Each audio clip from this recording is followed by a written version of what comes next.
आपको बता दें कि सिरसा से बीजेपी की पूर्व सांसद सुनीता दुग्गल ने जनता टीवी से खास बातचीत की और आगामी चुनाव समेत तमाम मुद्दों पर विस्तार से चर्चा की। सुनिए। जनता पार्टी की वरिष्ठ नेता और पूर्व सांसद सुनीता दुग्गल जी हमारे साथ बात करने के लिए मौजूद हैं। विधानसभा चुनाव नजदीक है, भारतीय जनता पार्टी लगातार तैयारियां कर रही है। मैम, गृह मंत्री अमित शाह दौरे पर देखने को मिलते हुए नजर आए।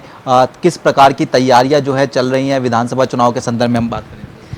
आपने देखा होगा कि अभी जो है हमारे सतीश पूनिया जी जो हैं राजस्थान से, वहाँ के पूर्व प्रदेश अध्यक्ष भी रहे हैं, उनको प्रभारी के तौर पर जिम्मेवारी मिली है। और उनके साथ साथ हमारे राज्यसभा के सांसद हैं भाई सुरेंद्र नागर जी, उनको जो है वो सह प्रभारी के तौर पर जिम्मेवारी मिली है।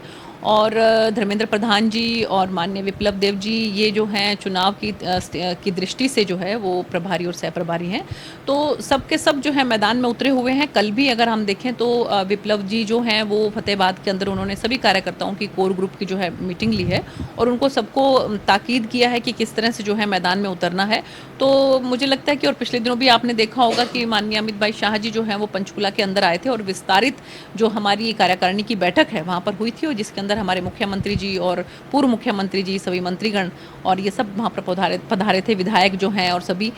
तो मुझे लगता है कि जिस तरह का जोश वो सभी के अंदर भर के गए हैं, एक मार्गदर्शन सबका करके गए हैं, तो सभी कार्यकर्ता जो हैं वो तत्पर हैं और सभी तैयार हैं विधानसभा के चुनाव के लिए मैदान में उतरने के लिए। मैम, जिस प्रकार के नतीजे निकलकर सामने आए, 5 सीटों पर कांग्रेस, 5 सीटों पर भारतीय जनता पार्टी जीतती हुई जो है नजर आई है, कितनी बड़ी चुनौती हो जाता है अब आने वाले समय में विधानसभा चुनाव, और उसके साथ साथ संगठन किस तरीके से मजबूत हो गए? तमाम चूंकि कुछ जो नियुक्तियां हैं जैसा बताया कि प्रभारी और सह प्रभारी की देखने को मिलती हुई नजर आई है।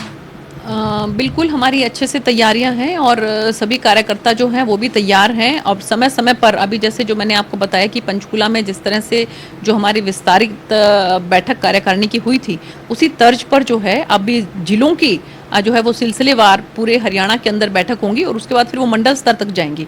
अभी जैसे अगर मैं आपको फतेहाबाद जिले की बताऊं तो 8 तारीख को जो है सुबह रतिया के अंदर जो है वो हमारी विस्तारित कार्यकारिणी जो है वो जिले के स्तर की होगी और उसके बाद मंडल स्तर की होंगी। तो सभी कार्यकर्ता जो हैं उनका मार्गदर्शन जिस तरह से करके गए हैं हमारे आदरणीय गृह मंत्री जी, तो धरातल पर भी जो है उसी तरीके से तैयारियां हों, उसी तरीके से हमारे कार्यकर्ता बंधु जो हैं वो मैदान में जो है वो डटकर मुकाबला करें। तो मुझे लगता है कि आने वाले समय में फिर से जो है भारतीय जनता पार्टी की सरकार तीसरी बार माननीय मुख्यमंत्री नायब सैनिक जी के नेतृत्व में बनने जा रही है। कांग्रेस लगातार दावा कर रही है कि इस बार जिस प्रकार के नतीजे आए हैं वो विधानसभा चुनाव में भी जो है अच्छा प्रदर्शन करेंगे, सरकार बनाएंगे, और कहीं ना कहीं 70 पार की बात भी वो करते हुए नजर आ रहे हैं।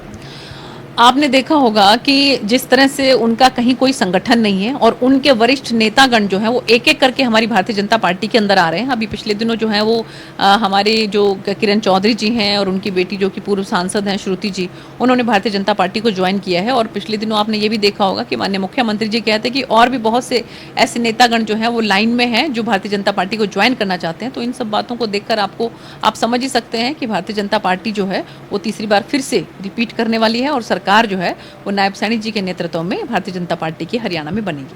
आखिरी प्रश्न रहेगा मैम, राहुल गांधी के संदर्भ में जिस तरीके से उन्होंने कुछ मसले उठाए, अग्निवीर की बात की जाए या फिर किसानों के एमएसपी के संदर्भ में बात की जाए, हरियाणा का कहीं ना कहीं एक बड़ा तबका जो है वो इससे प्रभावित होता हुआ जो है सीधे तौर पर नजर आता है। उनकी सभी बातों का मुझे लगता है कि माननीय प्रधानमंत्री जी ने जिस तरीके से 2 घंटे 40 मिनट तक के अपने अभिभाषण के अंदर जो जवाब दिया है, और इसके साथ साथ हमारी महामहिम राष्ट्रपति जी के जो अभिभाषण के ऊपर उन्होंने जो है उस प्रस्ताव के ऊपर उन्होंने जो धन्यवाद प्रस्ताव पारित किया है, तो उसके अंदर सभी बातें आ गई। सुनीता दुग्गल जी थी, जनता टीवी से तमाम मसलों को लेकर खास बातचीत कर रही थी। कैमरामैन सत्येंद्र कुमार के साथ स्पर्श शर्मा, जनता टीवी, दिल्ली।